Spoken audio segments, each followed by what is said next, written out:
Mountain Man purchases rejected bride with sack on her head, then gapes at her face.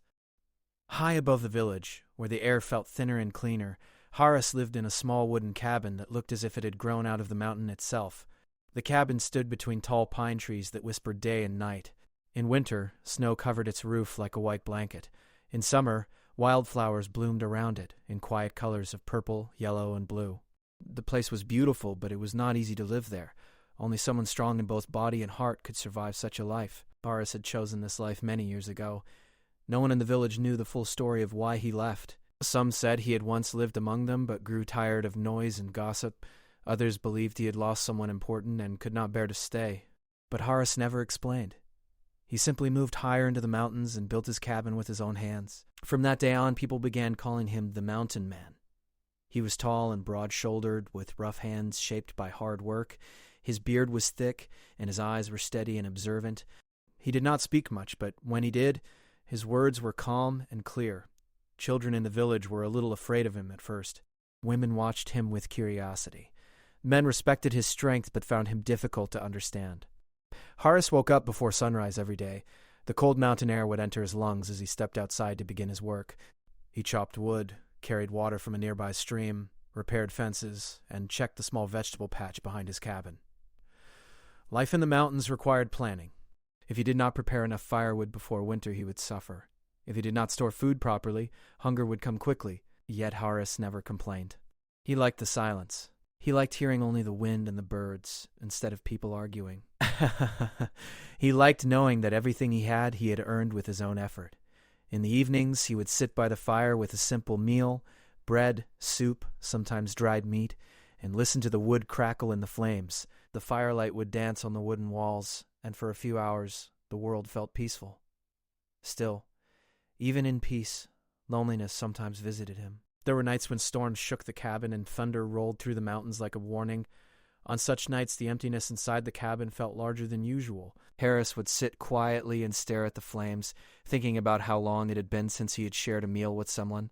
He would remember the sound of laughter, though he could not clearly remember whose laughter it was. But by morning, he would push those thoughts aside. Every few months, when his supplies ran low, Horace would travel down to the village. The journey took half a day. The path was steep and narrow, twisting between rocks and trees. His horse knew the way well. When he finally reached the lower roads, people would notice him immediately. "There is the Mountain Man," they would whisper. He would sell bundles of firewood or animal skins he had prepared during the season. In return, he bought flour, salt, oil, and sometimes tools. He never stayed longer than necessary. While others stood in groups talking and laughing, Horace completed his business quickly. Some villagers tried to speak with him. "Why don't you return to the village?" one man once asked. "Life is easier here." Horace simply replied, "Easier does not always mean better. A man should not live alone forever." He only gave a small nod and walked away. It was during one of these visits, at the beginning of a harsh winter, that he heard the whispers. The wind was already cold, and dark clouds gathered in the sky. Villagers were speaking in low voices near the market stalls. Their expressions were mixed. Some looked amused, others uncomfortable. Curious, Harry's paused near the well where a few men were gathered. "It is a sad situation," one man said, shaking his head. "Maybe, but strange too," another replied. "Who keeps a bride hidden like that?" "She brings no luck," someone added. "That is what people say." He learned that a poor farmer in the village had been trying to arrange a marriage for his daughter. The farmer had little land and many debts. His daughter was of marriage age, yet every proposal had failed. Families who once showed interest suddenly changed their minds. Some claimed she behaved differently. Others spread rumors that she always covered her face. No one seemed willing to explain clearly. As the days passed, the farmer grew more desperate. Without a marriage, his daughter's future seemed uncertain.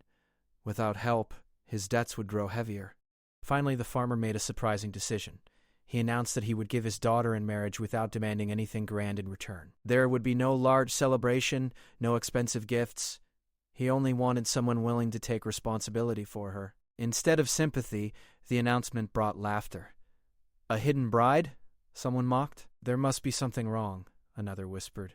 Horace listened silently. He watched the farmer from a distance. The man's shoulders were bent, not from age but from worry. His eyes avoided the crowd. Pride and shame seemed to fight within him. For reasons he could not fully explain, Horace felt a quiet discomfort in his chest. He did not believe in rumors without proof. He also understood what it meant to be judged by others. For years, villagers had created stories about him too. They said he was cold. They said he disliked people. They said he was strange for choosing solitude. Most of those stories were not true. As he finished tying his supplies to his horse, Harris glanced once more toward the farmer's house. Smoke rose weakly from its chimney. Snowflakes had begun to fall. The idea formed slowly in his mind. He did not act quickly or out of emotion. Harris was not the type of man who rushed into decisions. But as he rode away from the market, he kept thinking about the farmer's tired face and the crowd's careless laughter. He thought about the girl no one wanted to see. By the time he reached the base of the mountain path, his decision had quietly settled in his heart. The next morning, before the village fully woke, Harris turned his horse around and rode back down. People were surprised to see him again so soon. He went directly to the farmer's home. The door was old and slightly broken at the edge. When the farmer opened it and saw the mountain man standing there, confusion crossed his face. "I have come about your daughter," Harris said calmly. The farmer stared at him, unsure whether he had heard correctly. "I am willing," Harris continued. "If she agrees, I will take her as my wife." Silence filled the small yard. The farmer's eyes widened, not with joy at first, but with disbelief. He had expected no one. Certainly not the man who lived alone among the mountains. Inside the house, a soft movement could be heard. Perhaps someone had been listening. The wind grew stronger, lifting snow from the ground. Hari stood steady, waiting for an answer. At that moment, the quiet life of the mountain man was about to change in a way he had never expected. The news spread through the village faster than the winter wind. By the time the sun had climbed above the rooftops, almost everyone knew that the mountain man had agreed to marry the farmer's daughter. People stepped out of their homes not because they were invited, but because they were curious. Some could not believe it. Others were simply waiting to see what would happen next. The farmer's house, which usually stood quiet and unnoticed at the edge of the village, suddenly became the center of attention. Neighbors gathered in small groups outside, pretending to pass by while slowing their steps. Women whispered behind their scarves. Men folded their arms and shook their heads as if they understood everything, even though they understood nothing at all. Inside the house, the atmosphere was heavy but calm. The farmer moved around nervously, adjusting things that did not need adjusting. His hands trembled slightly, not from fear of the mountain man, but from the weight of the moment. For months he had faced rejection after rejection. Doors had closed politely at first, then firmly. Each refusal had made him feel smaller. Now suddenly someone had stepped forward. His daughter sat quietly in the small room near the back of the house. A simple lamp burned beside her. She wore a plain dress, neat but not decorated. Over her head rested a rough cloth sack, the same one she had worn whenever strangers came to see her. It covered her hair and most of her face, falling down to her shoulders. She could hear the murmurs outside. She knew what people were saying. She had grown used to whispers long ago. When her father entered the room, he did not speak immediately. He simply looked at her. His eyes were filled with apology and hope at the same time. "He has agreed," he said finally, his voice low. "The mountain man." She did not move at first. Then her fingers tightened slightly around the edge of her dress. "Do you agree?" he asked gently. "I will not force you." There was a long silence. Outside, someone laughed loudly, and the sound reached the room like a reminder of the world's judgment. The girl slowly nodded. She did not nod because she was desperate. She nodded because she understood something others did not. Life in the village had already closed many doors for her. Perhaps the mountain, far away from eyes and opinions, might offer something different. The preparations were simple and quick. There were no colorful decorations, no musicians, no large feast. The village leader was called to witness the agreement. A few elders stood nearby. Some came only to satisfy their curiosity. Harris arrived wearing his usual dark coat, clean but worn from years of use. Snow clung to his boots. He stood straight and calm, his expression steady as always. If he felt nervous, he did not show it. When the girl stepped outside, a quiet wave passed through the crowd. The sack covered her head fully, tied gently beneath her chin. It looked unusual, especially on a bride. Some people exchanged looks, as if saying, "See? Something must be wrong." Harris noticed the way she walked, slow but steady. She did not hide behind her father. She did not shrink from the crowd. Even with her face covered, there was dignity in her posture. The ceremony lasted only a short time. Words were spoken. Promises were made. Papers were signed. The farmer's hands shook again, this time with emotion. Harris handed him a small pouch of money, not as a purchase, but as support to ease his debts and worries. There was no pride in the act, only quiet understanding. When it was done, there was no cheering. The crowd slowly began to scatter, disappointed that nothing dramatic had happened. As Harris guided his horse closer, he turned slightly toward his new wife. "Are you ready?" he asked in a calm voice. She gave a small nod. He helped her climb onto the horse carefully, making sure she was steady. Then he mounted behind her, holding the reins firmly. Without looking back at the crowd, he guided the horse toward the narrow path leading to the mountains. The village slowly disappeared behind them.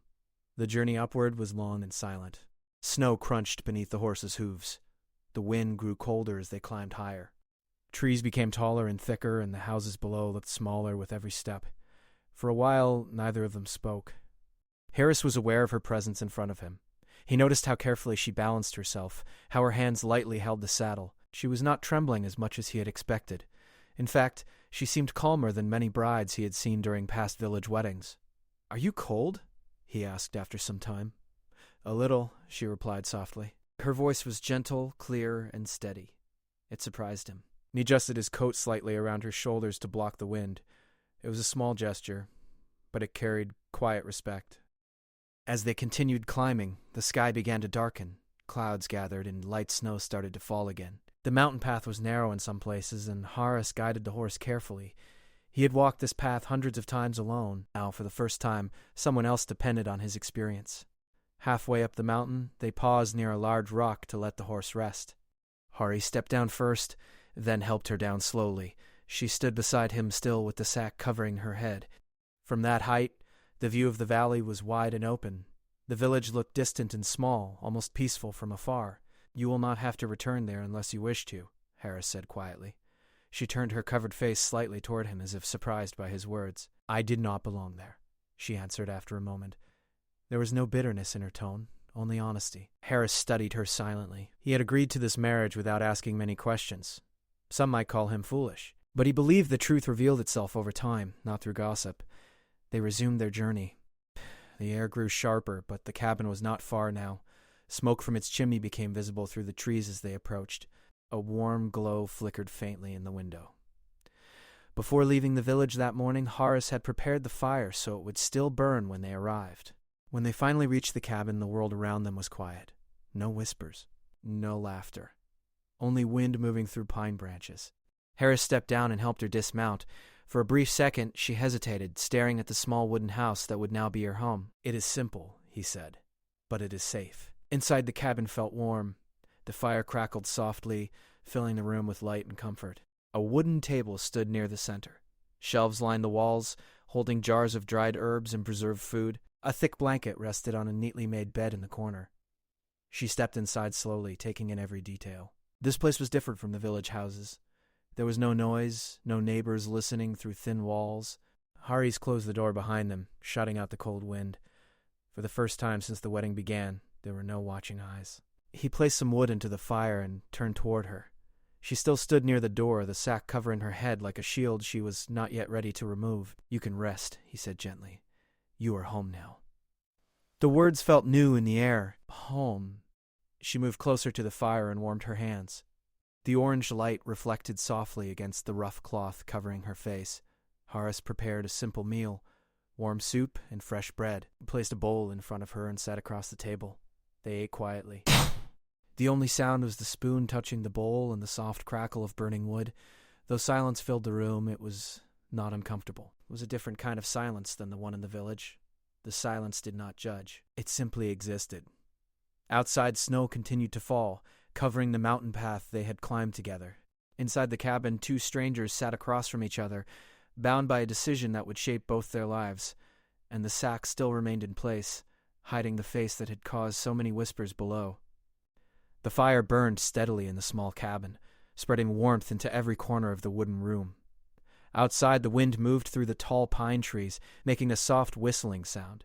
Snow continued to fall, slowly covering the path that had brought them there. It felt as if the mountain itself had decided to protect their privacy. Inside, the silence was calm but heavy with unspoken thoughts. Haris sat across from his new wife, watching her carefully without making it obvious. She ate slowly and neatly, her movements gentle and controlled. The rough cloth sack still covered her head, casting a shadow over her face. It was strange to share a table with someone whose expression he could not see, yet he did not feel fear. He felt curiosity. After they finished eating, she quietly gathered the bowls and stood up. Harris was surprised. "You can leave them," he said. "You must be tired." "I am not too tired," she replied softly. "Let me help." It did not shake. It carried a quiet confidence that did not match the rumors he had heard in the village. She washed the bowls carefully using water from a small bucket. Horace noticed how organized her movements were. She did not bump into anything. She seemed fully aware of the space around her, even with her face covered. When she finished, she stood near the fire again, warming her hands. "This place is very quiet," she said after a long pause. "Yes," Harris replied. "Some people find it lonely. I find it peaceful.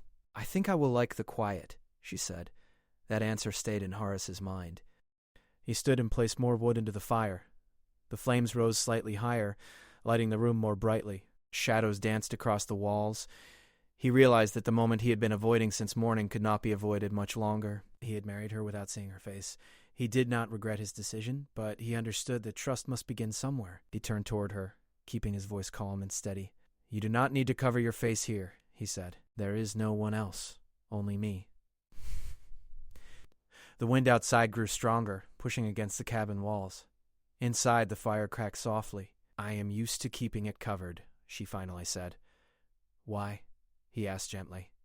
Another long silence followed. He could sense that she was thinking carefully about her answer. "Because people look at me as if they already know something about me," she said slowly, "even when they do not." Harris understood that feeling more than she realized. "You do not have to hide from me," he said. "If you wish to keep it covered tonight, I will not force you. But this is your home now. You should feel free here." The word "free" seemed to hang in the air. She slowly raised her hands toward the edge of the sack, but stopped halfway. Her fingers trembled slightly. It was not fear of him. It was fear of what might change once her face was revealed. Horace waited patiently. He did not step closer. He did not rush her. "I will remove it," she said quietly, almost to herself.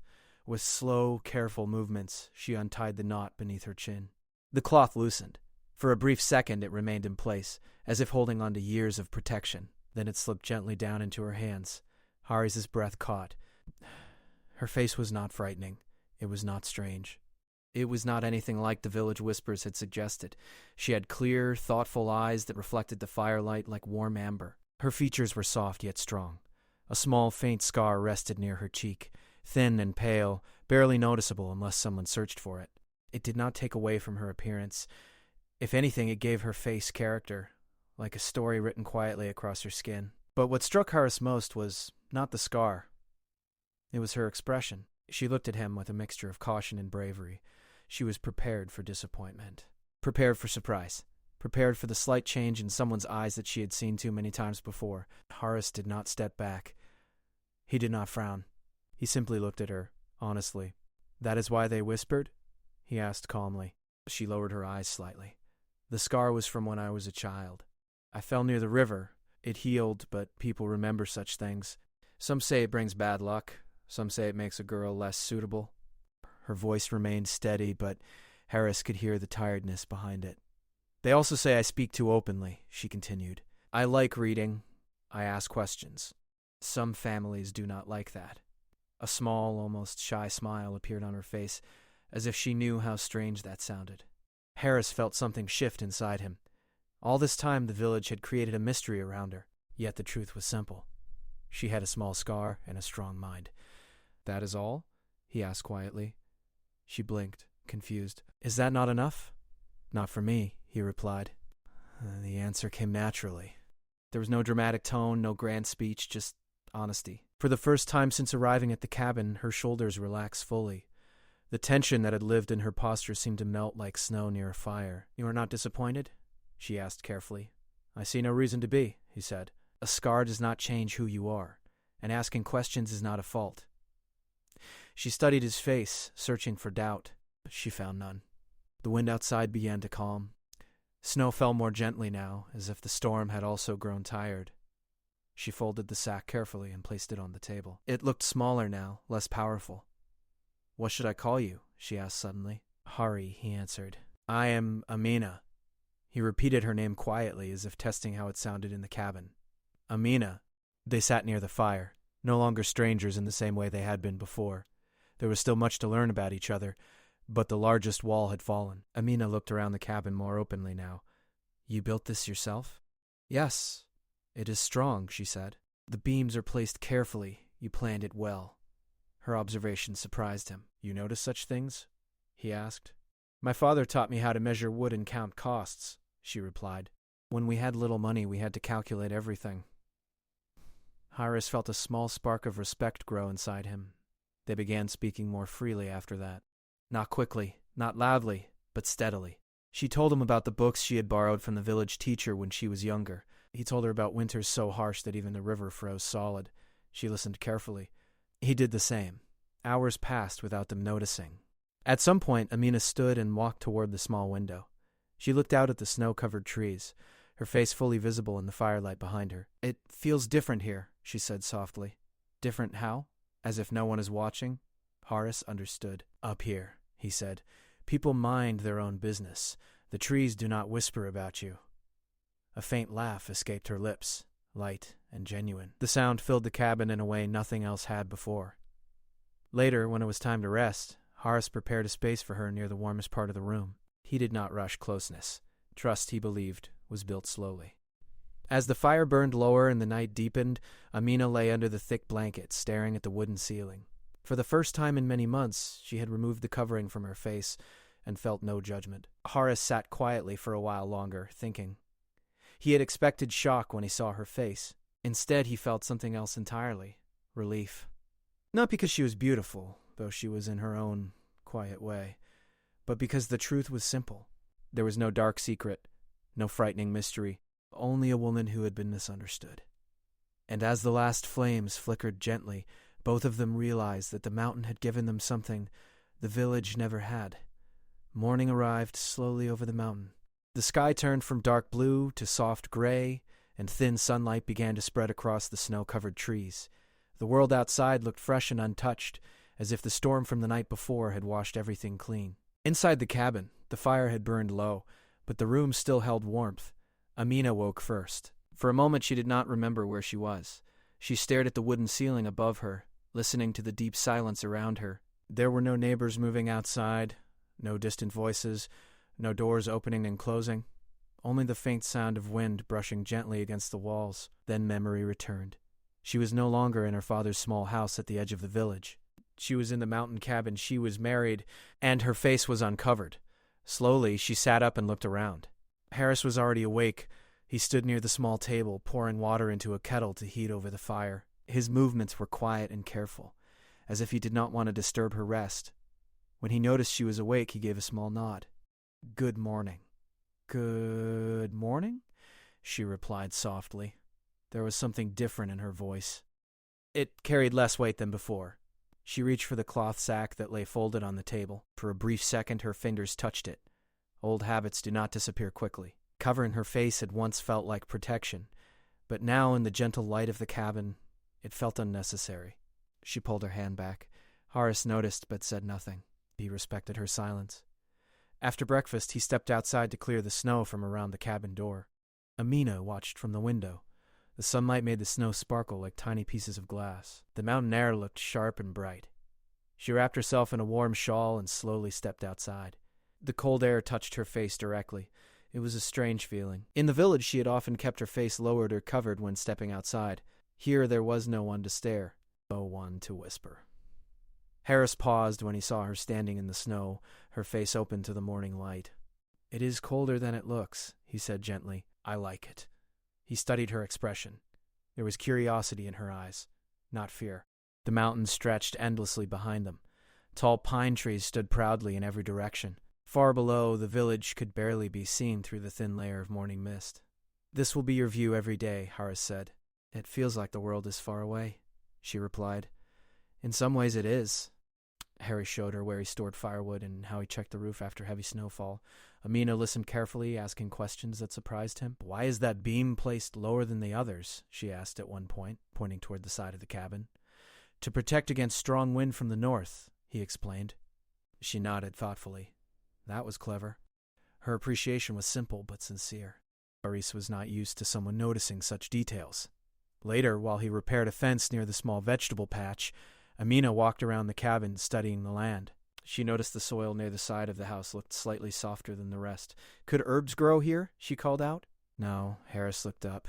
"In spring, yes. The sun reaches that side longer." She smiled.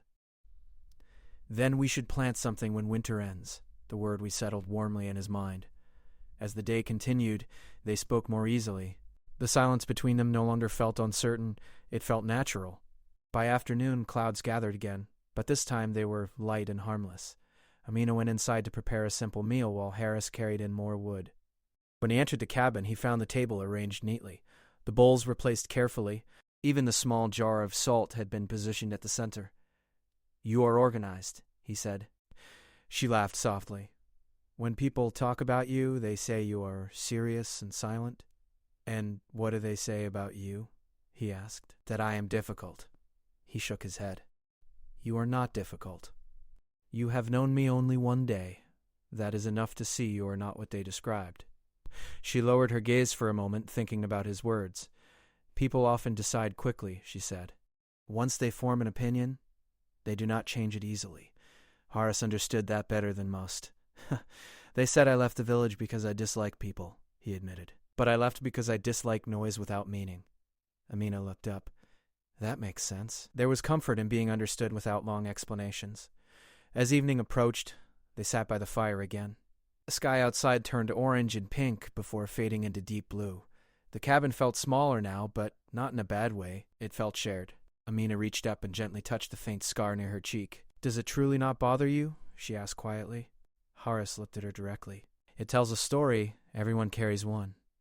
She blinked, surprised by the simplicity of his answer. "In the village," she continued, "when families came to see me, they tried to look polite, but their eyes always stopped here." She touched her cheek again. "After that, their voices changed." "And what did you feel?" he asked. "At first, I felt ashamed. Then angry. Then tired."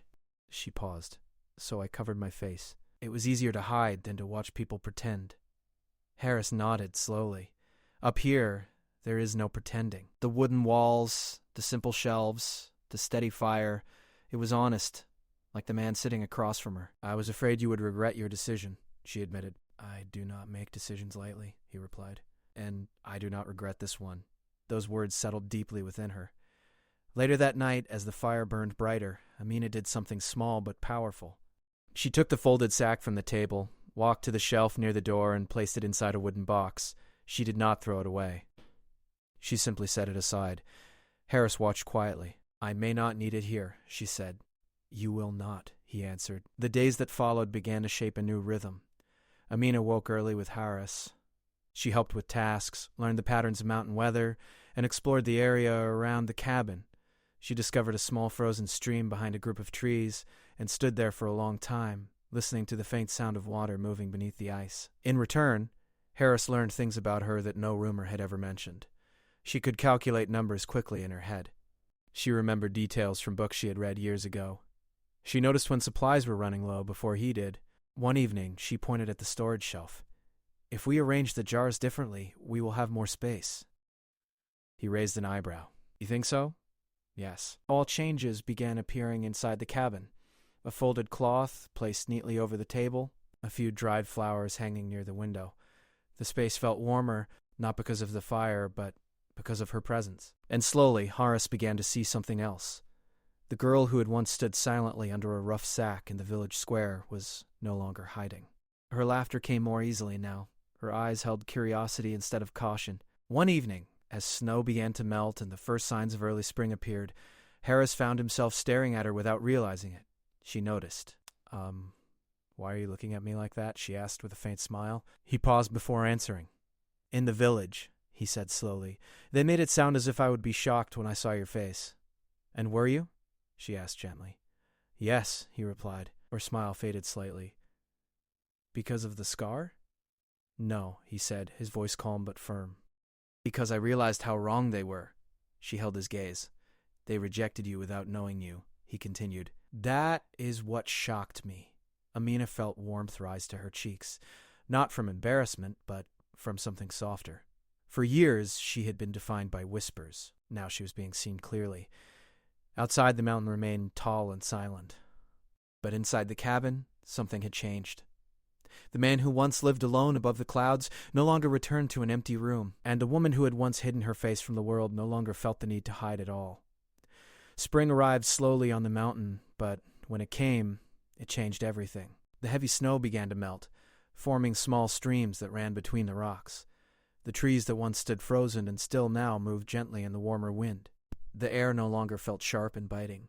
It felt alive. Inside the cabin, life had also begun to change. Weeks had passed since Amina removed the sack from her head and placed it inside the wooden box. Since that night, she had not touched it again. At first, she had expected to feel exposed without it. Instead, she felt lighter. Each morning, she stepped outside with her face uncovered, letting the cool air brush against her skin. The mountain did not stare. The trees did not whisper. The sky did not judge. For the first time in years, she felt normal. Harris noticed the difference. She walked with more confidence now. Her shoulders were straight, her eyes were no longer cautious but curious. She asked questions about everything, the way clouds moved before rain, the best time to plant seeds, how to read the signs of weather in the wind. One afternoon, as they prepared the soil near the cabin, Amina knelt down and pressed her hands into the earth. "It feels ready," she said. "For what?" Horace asked, leaning on his shovel. "For something new." They planted simple herbs first, mint, coriander, and a few small vegetable seeds. Horace had always grown enough to survive. Amina wanted to grow enough to improve. "You think ahead," Horace said as he covered the seeds with soil. "My father always said that planning brings peace," she replied. "When you know what tomorrow needs, today feels lighter." He had always prepared for survival, but she prepared for growth. As days grew longer, they began working side by side more naturally. There was no awkward silence anymore. When they spoke, their words carried ease. When they did not speak, their quiet felt shared, not empty. Sometimes in the evenings, Amina would sit by the window with a small notebook she had brought from the village. She would write numbers, ideas, or small plans for improving the cabin. "What are you writing?" Horace asked one evening. "Just thinking on paper," she said with a smile.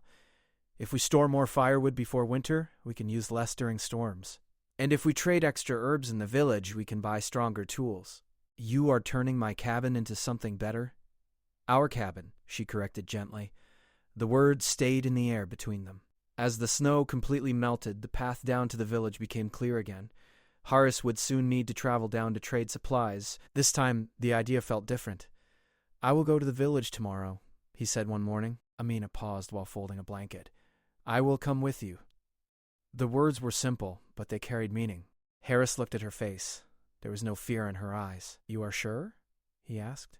"Yes," she replied calmly. "I do not want to hide here forever. I only wanted a place to breathe. Now I can return without fear."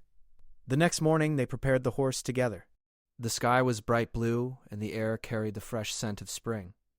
Amina wrapped a light shawl around her shoulders but left her face uncovered. As they rode down the mountain path, Horace felt something new inside him. Not worry, but pride. When the village came into view, Amina's heart beat faster. Memories of whispers and careful glances tried to return, but she pushed them aside. She was not the same girl who had stood under a sack while people stared. They entered the village quietly. At first, only a few people noticed them, then more heads turned. "There is the mountain man," someone murmured. "And his wife," another voice added. The difference this time was clear. Amina sat straight on the horse. Her face was calm. She did not lower her gaze. Some villagers looked surprised. Some looked confused. A few even seemed uncomfortable, as if their old stories no longer made sense. The faint scar on her cheek caught the sunlight, but it no longer defined her. What people noticed more was the confidence in her expression. Horace dismounted and helped her down gently. They walked side by side toward the market stalls. The same well stood at the center of the square. The same houses lined the streets. But something had shifted. An older woman approached slowly. She had once been among those who whispered. "You look well," the woman said carefully. "I am well," Amina replied with quiet strength. There was no anger in her voice, no bitterness, just truth. As Horace traded herbs and firewood, Amina spoke with the shopkeepers about prices and supplies. She calculated costs quickly, suggesting fair exchanges. The shopkeepers listened. Some were surprised by her sharp mind. "You know numbers well," one man admitted. "I always have," she answered simply. Word spread through the market that the mountain man's wife was not strange or unlucky. She was intelligent, calm, and capable. The old rumors began to lose their weight. When they finished their business, Horace and Amina walked past her father's house. The farmer stepped outside, his eyes filling with relief when he saw her. "You look happy," he said softly. "I am," she replied. He noticed her uncovered face and nodded slowly, understanding more than words could express. As they rode back up the mountain, Amina looked behind her only once, not with sadness, but with closure. "Are you glad you came?" Harris asked. "Yes," she said. "I needed to see that nothing holds power over me anymore." The mountain welcomed them back with open silence. The cabin stood waiting, strong and steady. But it no longer felt like a lonely place. Over the following months, their life continued to grow. The herbs they planted flourished. Amina organized the cabin more efficiently. Harris expanded the storage area with stronger beams, following some of her careful calculations. They laughed more often now, sometimes over small mistakes, like when Harris accidentally planted seeds too close together, sometimes over simple stories from their childhoods. One evening, as they sat outside, watching the sunset paint the sky in soft orange and gold, Horace spoke quietly. "When I first heard about you, they made it sound like I would be shocked when I saw your face." "And were you?" "Yes," he admitted, "but not because of what they thought." She turned to him. "Then why?" "Because I realized that people often reject what they do not understand, and I almost believed them." She looked toward the horizon, thinking about those words. "Sometimes," she said softly, "being different is not a weakness. It only feels like one when you are in the wrong place." Harris nodded. "And you were in the wrong place." "But not anymore," she replied. The sun slowly disappeared behind the mountain peaks. The air grew cooler, but the warmth between them remained. The man who once lived alone above the clouds had found more than companionship. He had found partnership. And the woman who had once hidden her face beneath a rough sack had found more than safety. She had found respect. Up on the mountain, far from gossip and narrow thinking, their cabin became known for something new. Not mystery, not rumor, but quiet strength. In the end, it was not her face that changed the mountain man's life. It was her courage to uncover it.